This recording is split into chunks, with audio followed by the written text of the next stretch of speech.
our dear Afrikaners, you left her.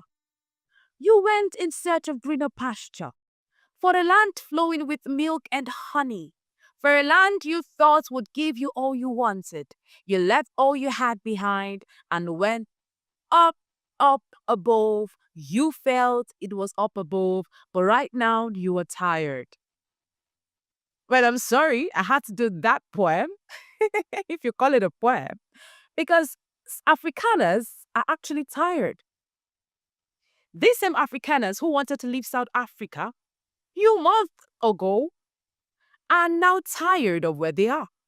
Now they see that the grass is actually not greener on the other side. Now they see that all that Trump said might actually be just a bait to lure them out of comfort in South Africa. Well, family, white South Africans who left South Africa in search of greener pastures in America are now saying life is unbearable in America. Let's watch this video. Family of refugees has been placed in this town, and they have had like no food. I know that there's this, and I don't know what to think because I didn't really follow it at all when it happened. But I think they were of the understanding that they were going to be arriving here to like complete assistance, and I think people here thought that they were going to be arriving to a house and a job and medical insurance and a whole bunch of other stuff, and it actually isn't that way at all. There have been like 4 adults in a hotel room with no money, no cell phone, no anything. And like the humanitarian in me, I can't ignore the fact that these people are struggling. But there's this one side of me that's like... Now you see that?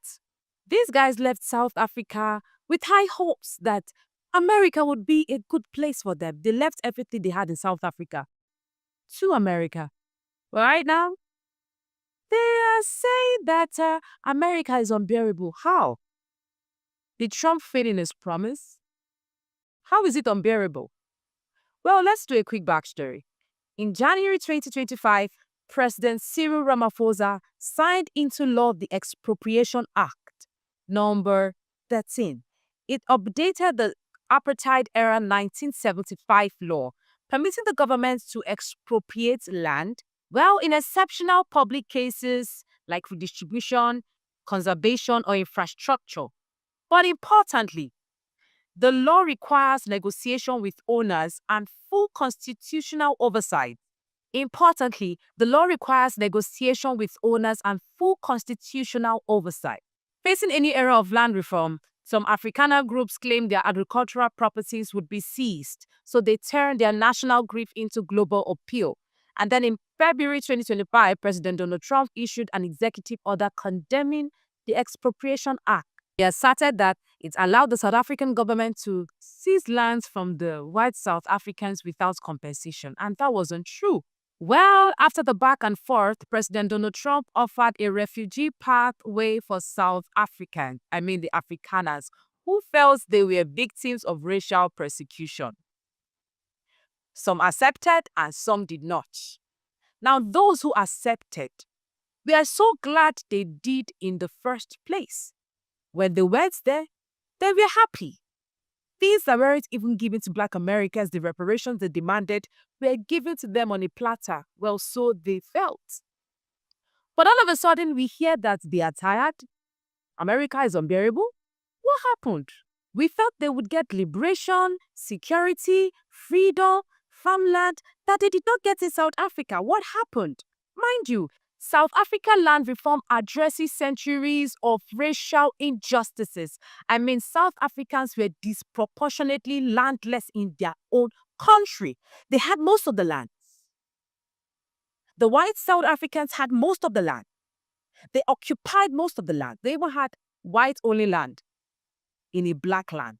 And then it went on from there to genocide. Oh, Trump said it was genocide. Genocide, genocide, genocide kept ringing and ringing down to Julius Malema. It was a long battle, all for the Afrikaners. And now they are saying they're tired? No. Remain there. Enjoy all you have labored for. Enjoy all the hassle you've caused. Enjoy all you wanted. Because when Cyril Ramaphosa visited Trump in May, it was a battle. The videos used to confront Cyril Ramaphosa to the point he wasn't even able to say anything. He wasn't able to say anything. Down to this extent. And now they say they're tired. Mind you, there was freezing of aid. Trump also froze aid to South Africa. I mean, the list is endless. And now these guys are saying they're tired.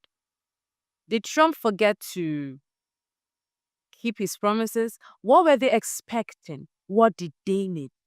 Were they expecting a life without battle, without struggle, without work? Were they thinking it was going to be seamless and easy? And at some points they weren't, but they decided to go. They went still, claiming they were not treated well in South Africa, that they were the victims, claiming the victims after all that happened. What you had to say about the story, please comment below. Love to hear from you. Comment your thoughts and do not forget to share, like, subscribe, and turn on your notification button. My name is Lynient Akotonou.